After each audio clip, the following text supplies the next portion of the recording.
Welcome to another podcast episode of Keeping It Real with Janine, your guide to living an authentic, healthy life. Our conversation today is with partners Carista Luminare and Lion Goodman, and it focuses on relationships and healing trauma. Lion Goodman likes the title Subconscious Pattern Detective.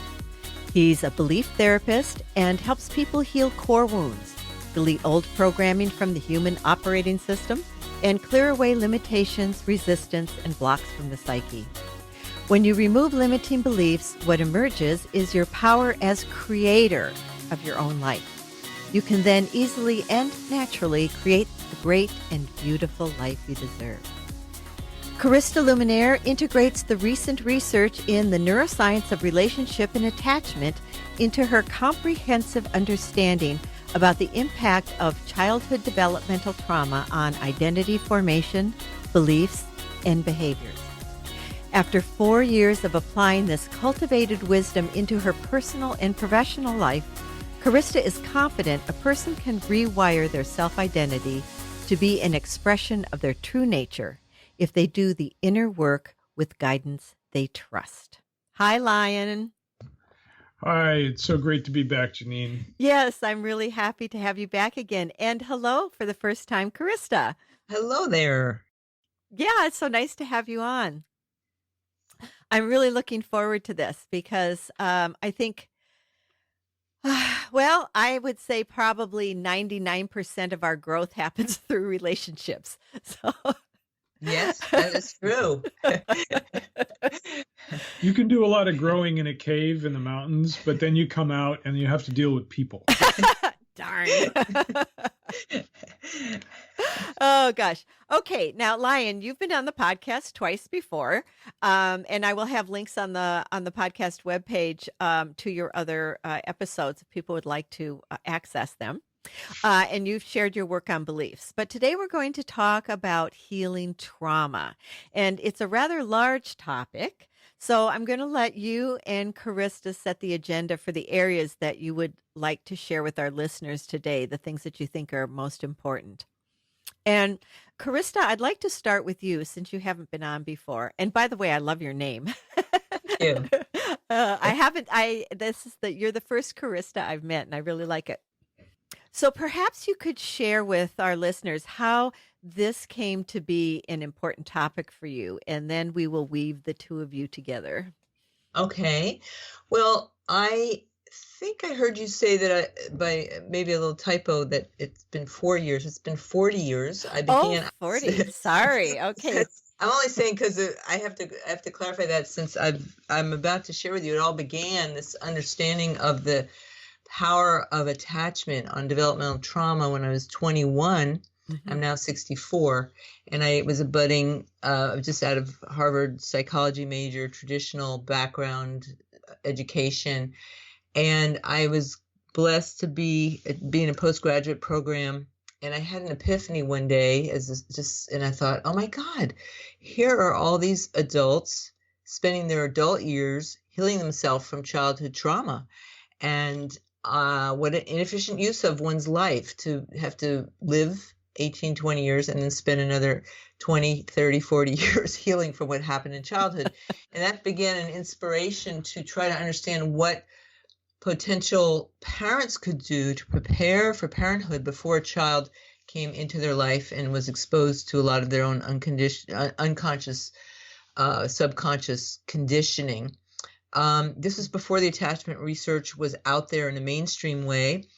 And I spent 20 years through a master's thesis and a doctoral dissertation developing an understanding of what potential parents could do to prepare for parenthood, to really optimize the development of the child from conception onwards. As one of the first prenatal psychologists way back in the 80s, before any of this was hip and holistic was not even known, and authenticity wasn't really even a buzzword.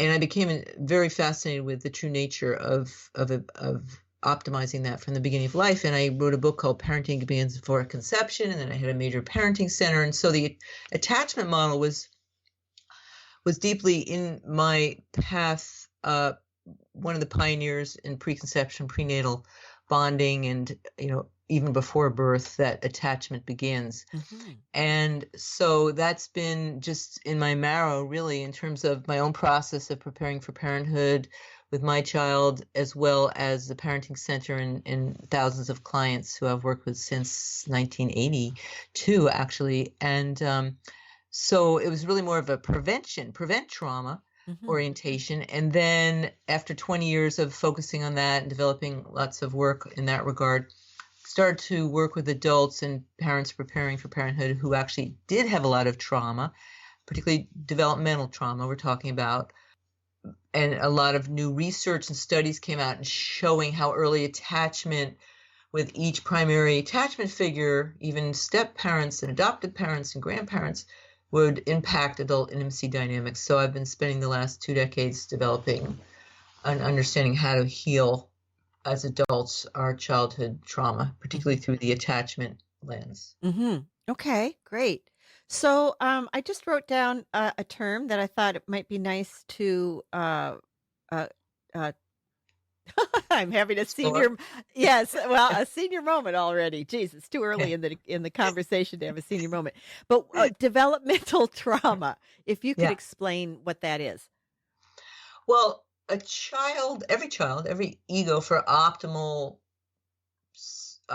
identity formation and development, needs certain conditions for different stages of life. So there's a handful of models. I particularly follow a lot of the attachment model, where there's 4 attachment styles, and the child's either securely attached to at least one primary attachment figure, parent or caregiver, optimally mother and father if they're lucky. They're securely attached, which we can define, or they're insecurely attached and often can be traumatically attached if the parent's scary, alcoholism, abuse, unpredictable. So that's one distinction. And then there's another distinction based on Lowen and Larry Heller's work. He's kind of taken it to another level, which talks about 5 major stages of developmental trauma, such as the first one, the child's ability to trust that it can exist as itself, and that's the first months. And then need attunement is the second developmental need. And if you had a parent that wasn't attuned to your needs, the first one's connection, whether I have a dependable connection, that's the attachment. The second one is whether the parent or primary caregivers are attuned to my needs or not, which a lot of people had parents that had no clue what their needs were and how to care for them. The third one is trust, whether I can trust this person, depend on them to be there when I need them. The fourth one is autonomy. That's more the teen developmental trauma. So if the parents didn't support individuation, you can be different from me, your true nature is different than mine, and I'm your cheerleader and will guide you. That's the fourth one, the autonomy needs. And the fifth one is when the sexuality blossoms in the teenhood. Does the child have the experience, and are they guided that sexuality and emotional heart intimacy are optimal for, intimacy fulfillment rather than sex as, objectification.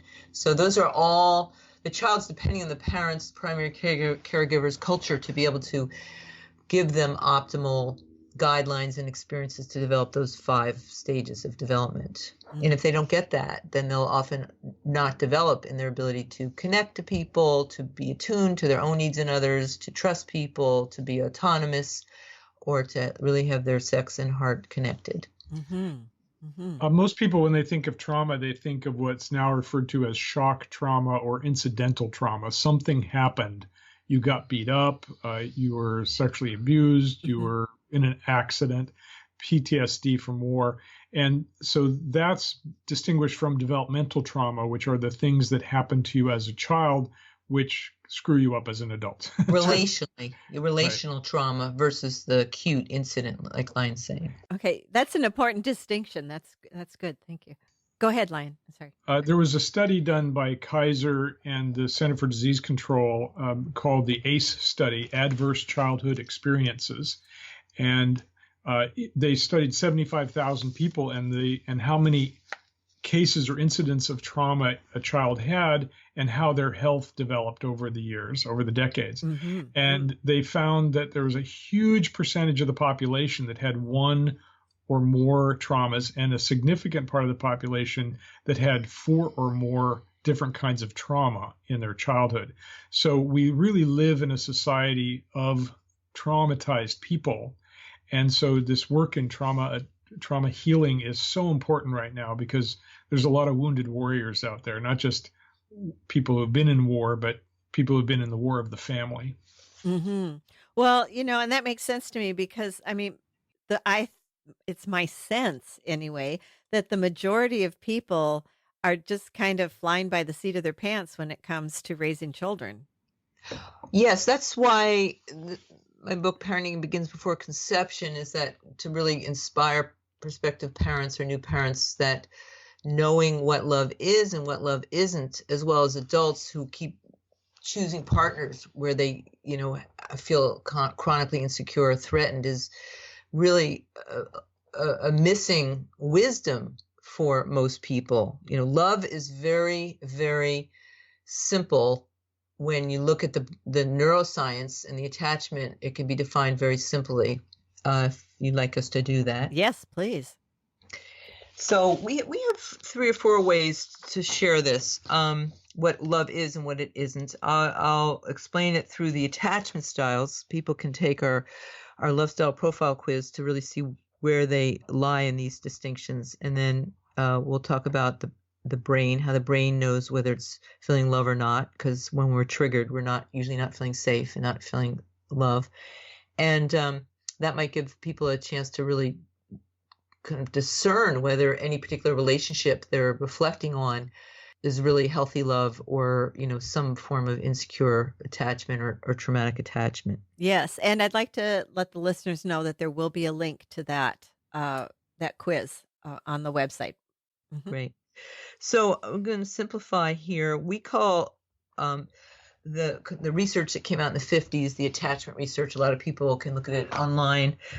We've kind of simplified, made it more practical. We call it the 4 love styles. It's really the 4 attachment styles. So if you hear me say attachment, it's synonymous to love style. Okay. So there's 4 love styles. One's called secure attachment, secure love style. And then the other 3 are insecure love styles. Mm-hmm. I'll just mention them. Okay. Insecure anxious love style, insecure avoidant love style, and traumatic love style.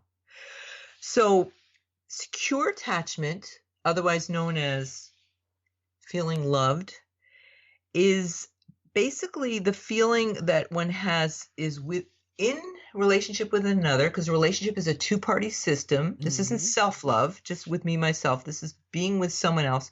The general feeling with you when I feel love and secure is I feel safe. Mm-hmm. I trust you're here for me. You love me. I love you. There's a mutual sensitivity, mutual caring, and we're each other's priority to keep each other feeling safe and secure. So the feelings are generally, I'm feeling loved and peaceful, harmonious, those good feelings, trust and being honored. And a lot of people say, I love to be cherished and even adored. And it's just this feeling of being welcomed. Doesn't have to be so glamorous as adored. It's just, I feel good. I feel myself. I can rest with you. I don't feel threatened with you.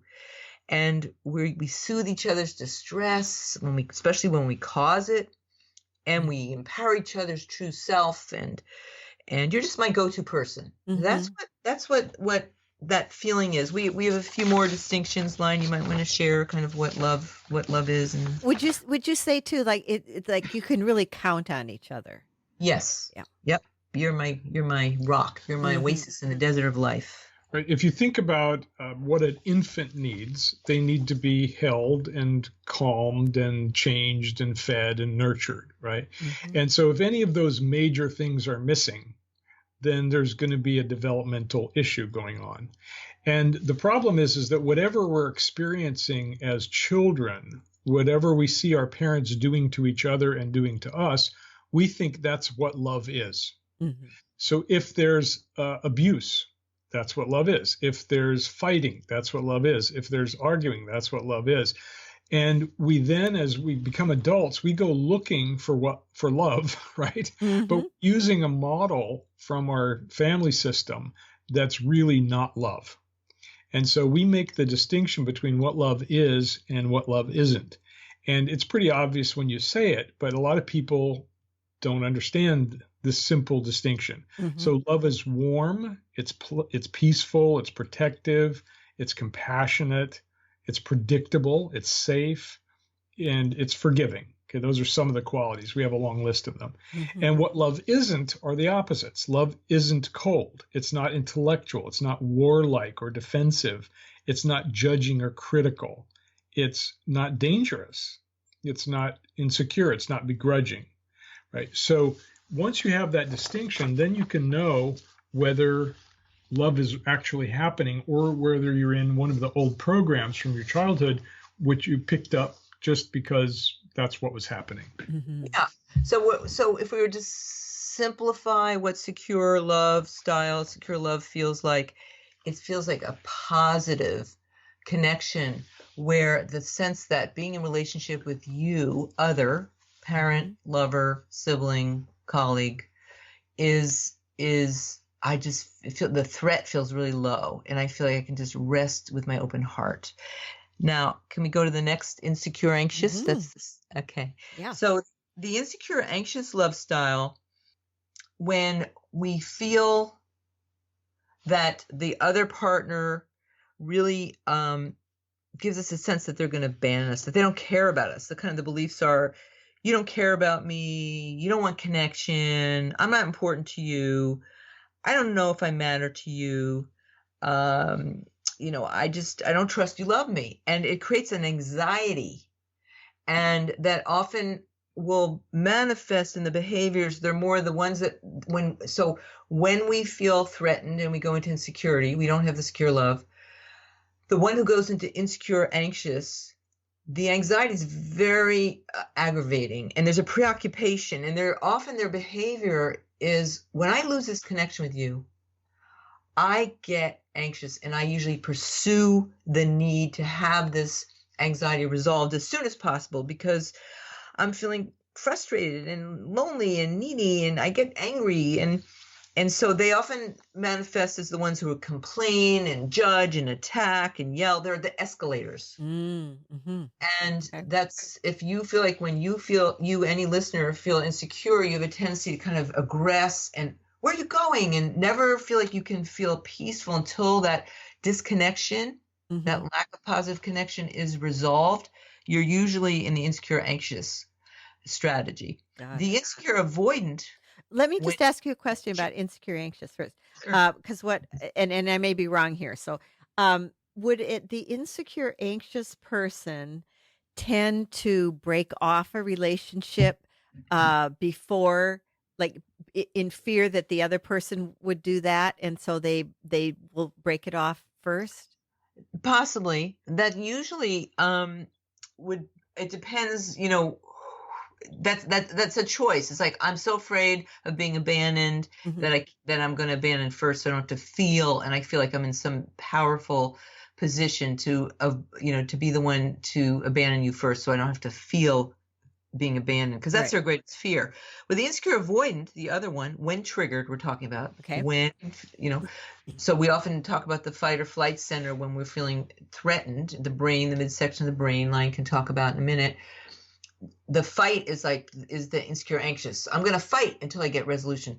The flight, bye, I'm out of here, is the insecure avoidant, just like the name. I am out of here. As soon as we get in conflict, see you later. I don't need anyone. I'm a failure. I'm not good enough. I can't get it right. I feel hopeless. Like, I'll take care of it myself, because I don't trust anyone really cares for my feelings or needs, because that's what happened in childhood. When I put out a feeling of need, I was ignored. So I ignore my own needs. Don't even know them, because no one really taught me how to care for them. And when you have a need, you other person, especially if you're anxious, oh my God, you're flooding me, and I'm out of here.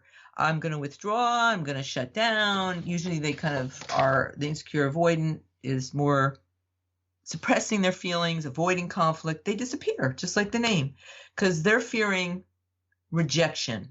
Whereas the insecure anxious is more abandonment. They're kind of kissing cousins, but it's a feeling like, you can just shun me. So they shun first. They're usually more cold, and they're numb. They're kind of go into the deep freeze, right? And they're like, see you later, shut the door, I'm out of here, I don't need anyone. Whereas the insecure anxious is like knocking at the door, pay attention to me, don't go anywhere, and they're kind of hot. Whereas the insecure avoidant is cold. And the last insecure style, the insecure traumatic, it's a more refined insecure behavior. Usually one has insecure anxious or insecure avoidant, the ones just discussed, as the baseline. And then the traumatic is when it's kind of an extra conditioning and wiring, usually from childhood, where one or both parents or caregivers were really scary most of the time. And the child never feels safe, doesn't feel like they can control anything, can't hide from it. I'm in danger with you. I'm going to be punished. I don't know what I did wrong. And why is it called traumatic? Because it's, for those of you who might have this, how do you know you might have it? It's when you get triggered, you either go into the anxious, kind of the escalated, or you go into the avoidant, and then you get kind of this complicated, disassociated feeling that if you really look at what's going on, you're overreacting to what's really happening because you've got a lot of scar tissue. It's this feeling of just like, I am so unsafe for this person. And the nervous system literally gets disorganized. And there's this kind of, people talk about going to a trance. They might go into anxiety in a ridiculously inflamed way, or they might go into avoidance and disappear for a week. This kind of paralyzed, collapsed, frozen, overreaction. And the general feeling is terror, threat. This other person, are terrifying me, threatening me, frightening me. I'm uncertain and I can't function. And that's more the traumatic spectrum. And, the research says secure attachment is 80+% of the time you're feeling secure. 4 out of 5 interactions you're feeling, calm. Everyone's got bad moods. They get in fights. They have other things pulling at them, PMS, XYZ. The general feeling is, I feel safe and secure with you. The general insecure anxious, insecure avoidant is when I trigger, a lot of the time I'm, either disappearing on you into my avoidance or escalating into my anxiety. And the traumatic is like the whole relationship experience just feels overwhelming whenever I get triggered. Now, I can imagine that with the traumatic, that it could be a combination of just the way the person's responding to the other person, but also if they have grown up in abuse, they might be attracted to a partner who's abusive. In our talks about beliefs, I talked about how our beliefs, our core paradigms, function like filters in front of our eyes. And a person who runs traumatized in that spectrum, they're looking through their trauma at whatever's happening. Like a filter. Yeah, exactly. And this is why they can be so easily triggered and it seems unreasonable. Like I say, please pass the mayonnaise. And you say, what's wrong with you? You're talking just like my father. So that overreaction is coming through that filter of I'm insecure. I've been abused. I'm not happy. Anything bad could happen at any moment.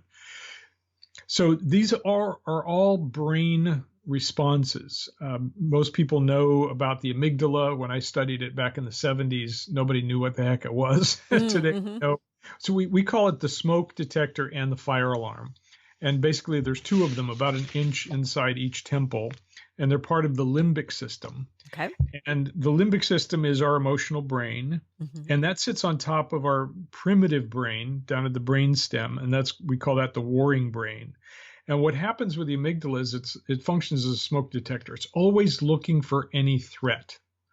And if it sees a threat, if it sees smoke, it starts going, uh-oh, something could be wrong. Something could be wrong. Look out. There might be fire. There might be fire. And so you go on alert. And then if something happens that you see fire, now it goes into fire alarm. Get out, get out, get out, or escalate. So what we're trying to do in our teaching is to teach people how to stay out of the yellow and red of the smoke alarm and fire alarm and stay in the green of security. and we just use the stoplight as an analogy. And also, if we can get into our frontal lobes, our cortex, then we can find empathy and appreciation and mutuality and reciprocity. And that's where we can maximize mutual happiness. As soon as something happens to trigger us, we're suddenly dropped down into the limbic system and the amygdala firing off. And then the cortex, our higher functions, basically shut off. We are in emergency fight or flight, fold or freeze mode. We don't have time to think. We just have to react. Our rational sense goes out the window. That's why we get in these vicious processing cycles. Exactly. And this is why trying to talk to someone who's emotionally upset never works. Right. Unless the other person's in their prefrontal lobes, not in the fight or flight response, and they can stay open and not get triggered. When you have two people who are co-triggered, that's when you've got kind of these anti-relational, non-relational reactions of being right and withdrawing and all of that. And that can happen so easily. So someone gets upset, one partner gets upset, the other person sees the upset look on their face and goes, "What's wrong?" And then the other person says, "Nothing's wrong," and say, "Well, yes, there is." And now that starts the battle of who's right, because once you're in the warring brain, you're all about being right or attacking or controlling or defending, and it's very hard to climb out of that. So we teach people a number of techniques to climb out of that syndrome. I just want to add to your original question there. Choose. So with that said, knowing so much of this, if we, like, for example, myself, I had a rageaholic dad. So I was hardwired for that quick reaction, and relationship with the masculine was, walking on eggshells, and at any moment he was unpredictable. And I actually, to your question, do we choose those that, kind of mimic our attachment figures? It can go either way. So my first partners early in life were just the opposite. I would choose these deer-like sweetheart men. And I would have so much like, oh, I'm not choosing my father, and I'm not repeating the cycle. The thing is, that's what's called rebelling against the attachment figure. And you could say, well, that's healthy, secure attachment. In retrospect, though, several of these sweetheart men, they were very safe and very healing for me, because I didn't have to guard against feeling threatened, right? And overwhelmed. At the same time, they were so benign, they were so quiet, and the kind of culture I come from, that they couldn't hold kind of the complex, positive, and even, more complex parts of me. And so it was safe, but it wasn't fulfilling. And then later on, then she found me. No. Way before Lion.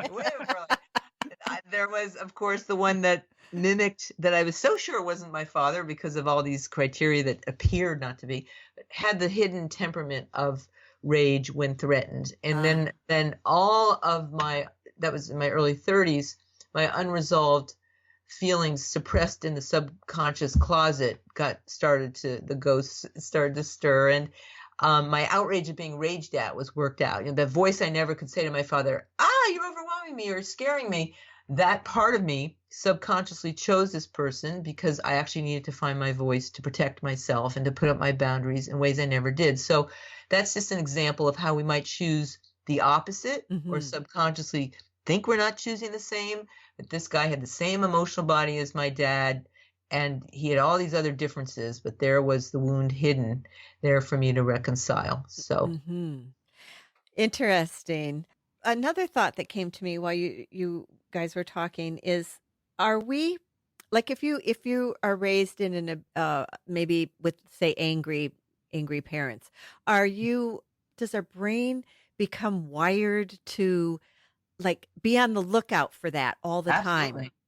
Well, it depends. I mean, it depends if so you might have, like, I had a rageaholic dad. At the same time, I knew he loved me. He'd kind of raged at life.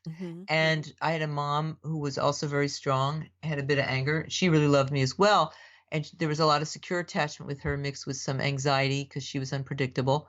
So you might have one parent that you bond with, or one primary caregiver, or even an absent parent, where, or an adoptive parent, where they're an ally and they actually protect you and you get secure love, and the other one is not that impactful. Whereas another one you might bond with, where you internalize them, it's called the introjected mother or father subconsciously, and you do wire for hypervigilance, where it's like, just to keep it simple here, Lion, who's not a rager, when he gets triggered, he's more the insecure avoidant. I'm more the insecure anxious. When triggered is when we go into the insecure style. Mm-hmm. And he's very quiet with his anger. He goes kind of underground. My inner child, primitive brain, I can start to see his lips get tight and his skin gets a little white. He's quiet, not like my dad. And my inner child already is going, uh-oh, am I in trouble? He and I talk about this a lot. And I'm like, I'm already strategizing. This is in the earlier days, not so much now, to prepare for the fact that I'm in trouble. And my brain's making all these interpretations. So that's, yes, to your point, we can be very hypersensitive, hypervigilant if we've been really traumatized and wired that way to look for it in our partners, our business partners, even our children. And we often can make stuff up. And sometimes we're right. It depends what we're seeing, what we're perceiving based on what happened. Mm-hmm. What's really important to note at this point, because it sounds like, oh my God, really, I have to deal with this the rest of my life. We have found that you can heal these love styles. And yes.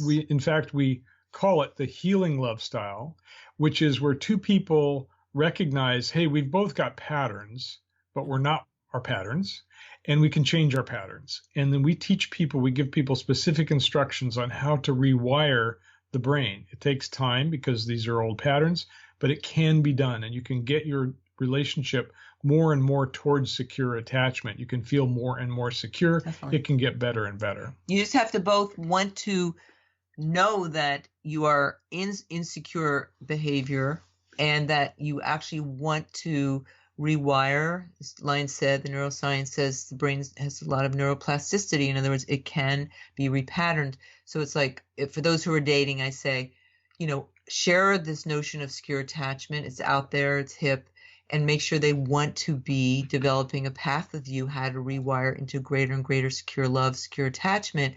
If they're disinterested when you report that you feel insecure or threatened and they don't care about those disclosures, nor do they share their own, then it's going to be much harder to make those changes. Mm-hmm. That totally makes sense. You have to both want to work on this and heal it. Yeah, and to that point, Janine, because I know this show is you have a distinction of traumatic attachment.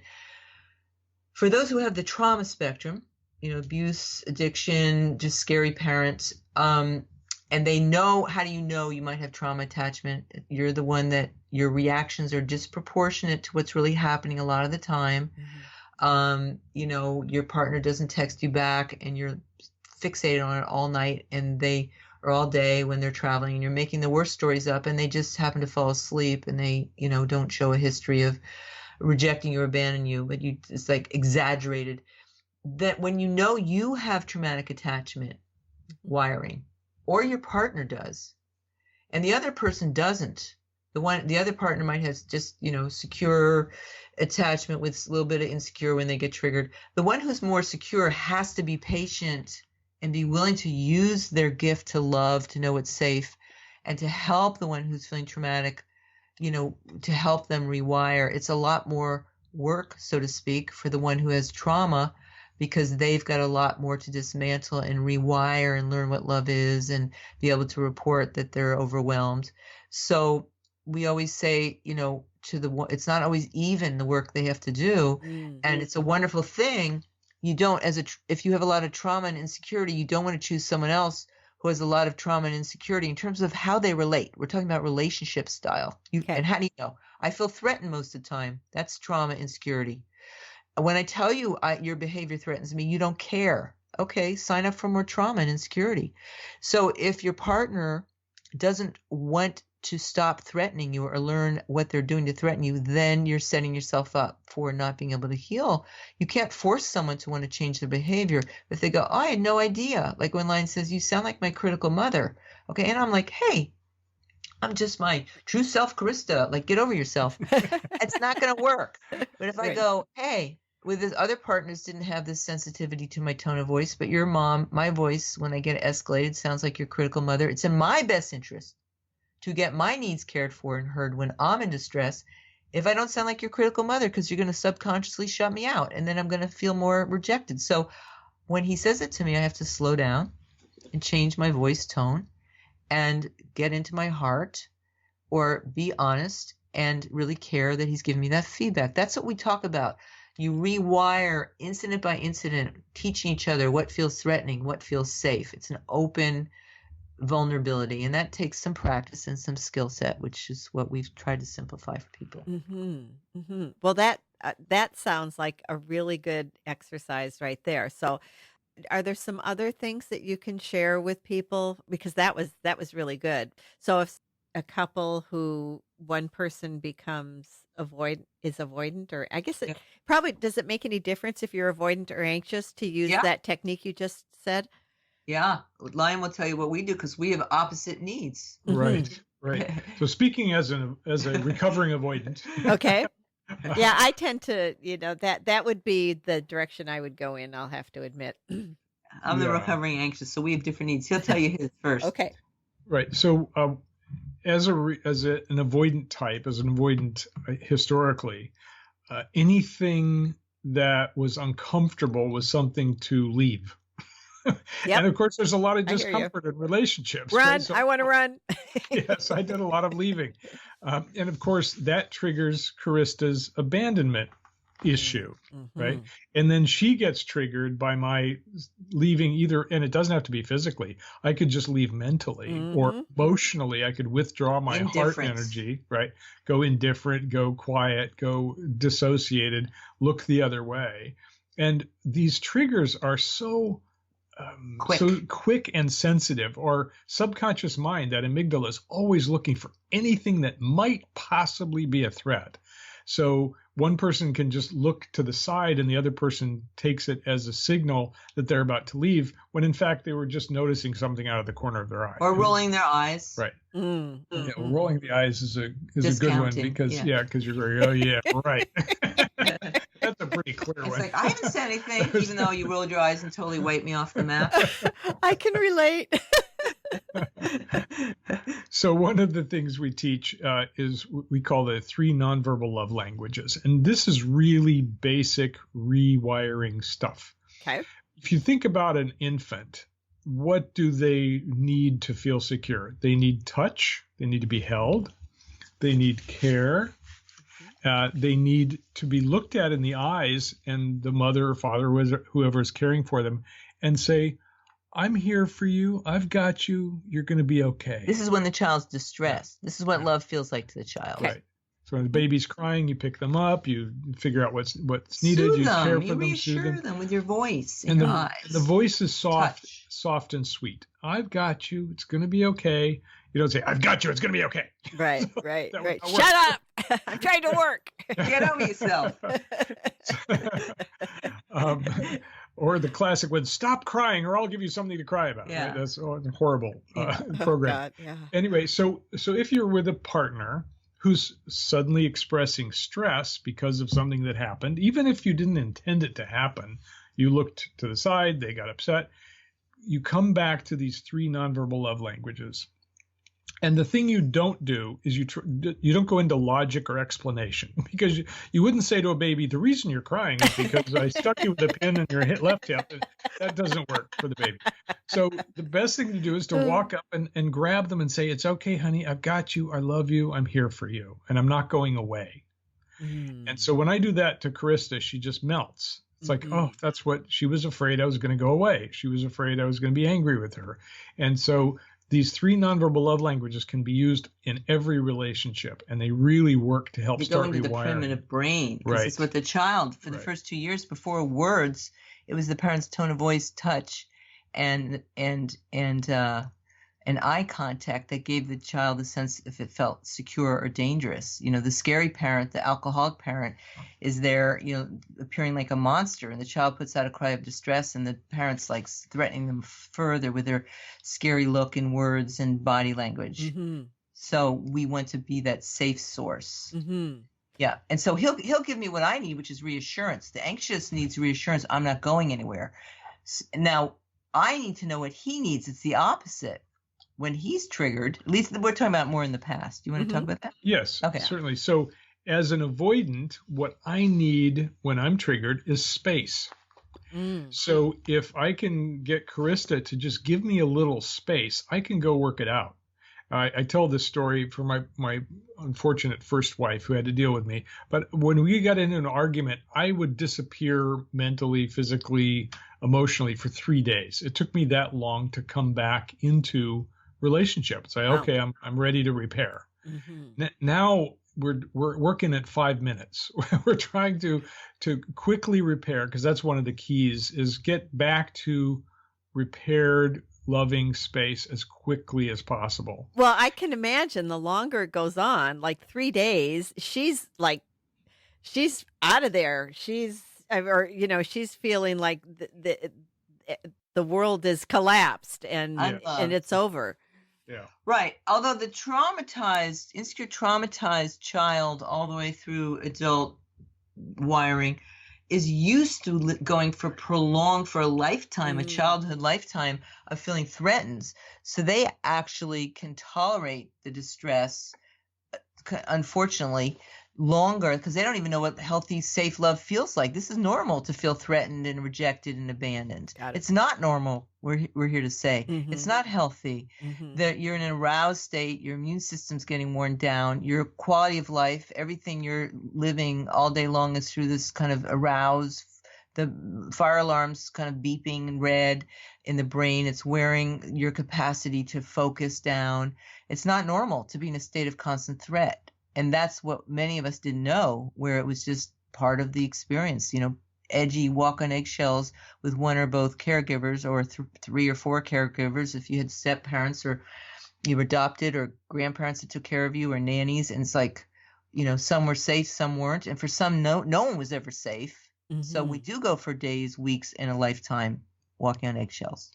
And remember that we take on love. We believe what love is based on what was happening. So in my history of relationships, I was in a lot of insecure relationships, and I was the one causing insecurity half the time, and the other person was causing it the other half of the time. And what I finally figured out is that my relationship with my own mother was insecure. I didn't have her love. She was kind of, out to lunch. She was able to care for us physically, but not really connect to us heart to heart, so I never felt quite loved. So I could be triggered both by a lot of love and also the lack of love, or love disappearing. So I was creating that insecurity over and over again, because that's what love was. And it took me a while, until meeting Carista and studying this stuff, that I finally understood, I'm chasing after something that isn't love, but it's familiar. And of course, the word familiar comes from family. Oh, I never thought of that. So what are there some kind of basic things that other than you've shared some things with us, but some other things that people can do once they understand what their love style is? Yeah. Well, you can understand what your love style is by taking our free love style profile quiz. It will give you a general sense of what you're leaning towards. You may be, you're looking at, when you take the test, you're thinking of one particular relationship.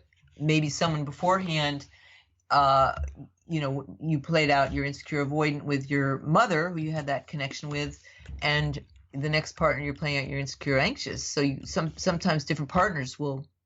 We'll be playing out mother wound, father wound, sometimes a hybrid of both. So it's to know your own love style, your own attachment style. There's other tests on the internet as well. And then if you are in partnership, to know what your partner, what theirs is, because if for example, I need if we get triggered, I'm needing reassurance as soon as possible, although it's been a long time. I'm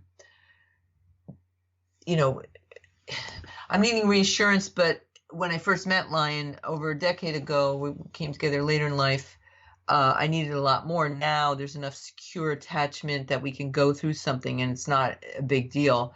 But in general, he knows that I want repair as soon as possible, and I know he might need some space. So knowing your partner's love style, especially if it's opposite, and knowing what each of those practices would be. So when line takes space, it's like, hey, honey, I'm not going anywhere. I'll be back in 10 minutes. I'm like, great, you're coming back. I don't have to worry about being abandoned. And I'm going to go get myself resourced. You get yourself resourced. What? Why are we taking space? To get ourselves back into secure attachment possibility. We come back to reset.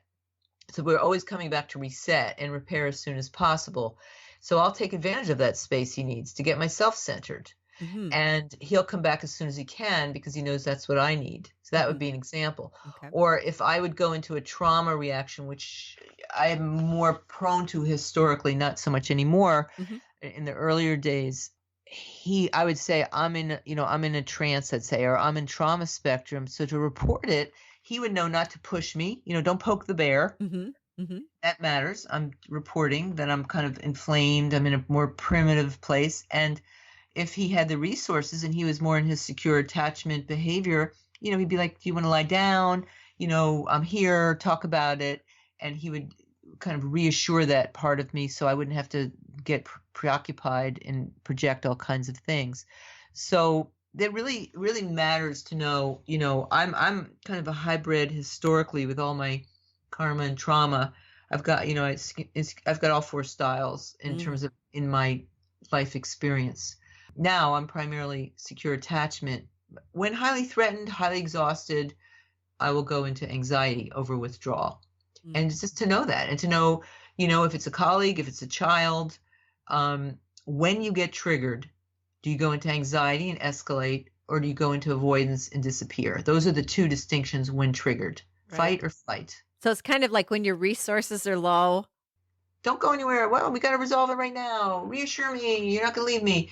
And the insecure avoidance, like, give me space. You're too much. I'm out of here. I don't even know that, being interdependent is the best thing. And so they are often the hardest if you are an insecure avoidant or you're with an insecure avoidant, they're less relational. We call them more non-relational. They haven't learned the benefits of being interdependent with someone because the primary caregivers didn't give them the experience of, when I depend on you, it feels good. So now I've learned to be independent and regulate myself and stay away from depending on anyone. So they have to actually learn the benefits, insecure avoidant, that being in a relationship, actually interdependent, letting someone hold me, revealing my vulnerability, learning how to share my feelings and needs is going to be a beneficial experience and not a scary experience. So they often need a lot more time to develop that pro-relational skill set. The insecure anxious and the secure attachment are more relationally oriented. The insecure anxious, like, I need relationship to be there, positive connection. So they have much more investment in resolving with the person versus alone. Well, personally, that makes sense because I know what can go through my mind is maybe I should just live by You myself. asked what else people could do to learn about this. And we have a program called Confused About Love. There's a question mark. Confused about love? We may have the answer. And so we have a recorded program that really goes through a lot of these principles and the exercises. 5 keys. Right. It's called Confused About Love, 5 Keys to Secure and Passionate Relationship. Okay. And so there's lots of trainings out there. We like ours because we created it. And well, of course. A great way of educating yourself and beginning this path. It's a long path to get yourself rewired back to secure attachment, and it's more than worth the effort. Yes, and I think if you are going to post this, I think you said you might post this. Yes. We have a Valentine's special. It's originally $197, and through Valentine's Day, it's $49. So this will be, this actually, let me look at my calendar here, but this will be going up, just after, because it'll be going up on the 16th. So perhaps for the listeners, maybe for the month of February or something like that. Sure. We can give, you want to just give the code? Yeah, the promo code is capital V D-A-Y, lowercase, V-Day. Yeah, V-Day. Okay. All right. Yep. So okay, great. So I'll put that on the website that for the month of November, that code will be. Month of February. I'm sorry. Wow, I can't believe I just did that. That's interesting. I'm going to have to. For the month of February, the code V-Day will work for a discount for the program. And the name of the program again is? Confused About Love, 5 Keys to Secure and Passionate Love. It's on our website where you take the Love Style Profile Quiz, confusedaboutLove.com, and you'll see under the courses. There's 2 of them. Okay. 5 Keys to Secure and Passionate Relationship. Okay, great. Oh, good. Thank you. Yeah, and it discounts it from $197 down to $49. Oh, wow. I'll do that. It's 5 weeks. Because I know I tend to be. I've noticed how I'm generally secure, but when I get triggered or tired or exhausted, I can tend to be avoidant, and I just want to go. I just want to run. Goodbye. Yeah, I'm going to just add to that distinction. Mm-hmm. So the insecure anxious or the insecure avoidant is primarily when we're triggered in relationship with someone. Mm-hmm. So I'm an introvert. I can spend all day alone. I work at home. With clients, and when I'm triggered though with an attachment figure in particular, which is the primary partner who mimics what we did or didn't get in childhood, and where we expect to be loved unconditionally and need to be, that's really when you know your attachment style is. It's not so much whether you are kind of introvert. You may still have the same place. Is when you're triggered with someone that's really important to you and you're threatened by their behavior, do you go into avoidance or anxiety? That's really what defines it from an attachment perspective. What about that for you, Janine? Do you still go into avoidance? Yep. Mm-hmm. Yeah. Mm-hmm. And you're a tried and true avoidant when you get triggered. Yeah, I think so. I'm definitely secure, but it's like, it's easier to avoid than to have to, kind of spend the energy dealing with it. What have you gotten feedback from partners when you disappear that they feel is particularly if they're more attachment oriented? If you have another avoidant, then it's like they like it too. It's like 2 ships in the night. But have you gotten feedback over time that your disappearance affects them? Not really. Okay. Not really. I tend to get quiet, like Lion was saying, mentally, I get quiet and instead of talking about it. Well, the only place where that could, you might want to consider over time exploring that would be if you're suppressing your feelings and needs, choosing, being conflict avoidant to avoid, the conflict. What happens to those feelings and needs that need to be held and heard and seen? The avoidant often doesn't even realize that they're missing that experience to be held and heard and understood by someone, because that's why they're avoidant. No parent really cared for their feelings and needs, so they don't know what they're missing. Is that at all there for you, or you just kind of choose your battles? I think it's more I choose my battles, but I think there's the Scorpio secretive nature is kind of gets wound in there too. Sure, I understand. I have a mom is a Scorpio and a daughter is a Scorpio. Oh, wow. We can be difficult, I know. Just deep. Yeah. Well, you guys have certainly given me a lot to think about, and I'm sure you've given our listeners a lot to think about. So if people are wanting to really delve into this and, do some work, if you'd share again what you have to offer. Sure. We have, first of all, the free Love Style Profile, which is a way of finding out what your attachment style is in a kind of very brief way. It takes about 5 minutes. And then we have a program called Confused About Love, 5 Keys to Secure and Passionate Relationship. And that's on our website, confusedaboutlove.com. We also do couples counseling and coaching of couples all over the world. So we're available for that as well. Yeah, we're in the Bay Area, work with people in person, work with people online through Skype or Zoom all over the world who have relationship issues, want to heal and work with some of these themes. And we do intensives as well. Oh, what are the intensives? People, they're custom designed, so people want to do a deep transformational experience in a short period of time. So come in, if they're local, it could be 1 day. If they fly in, it's usually 2 or 3 days, up to 5, where we just custom design it to whatever their outcomes are that they want, either solo or couples in crisis, couples wanting to go to the next level, wanting to heal a lot of trauma and or confusion about what love is. And so it's designed for their own outcomes. Mm-hmm. And Lion, does your belief work become a part of this?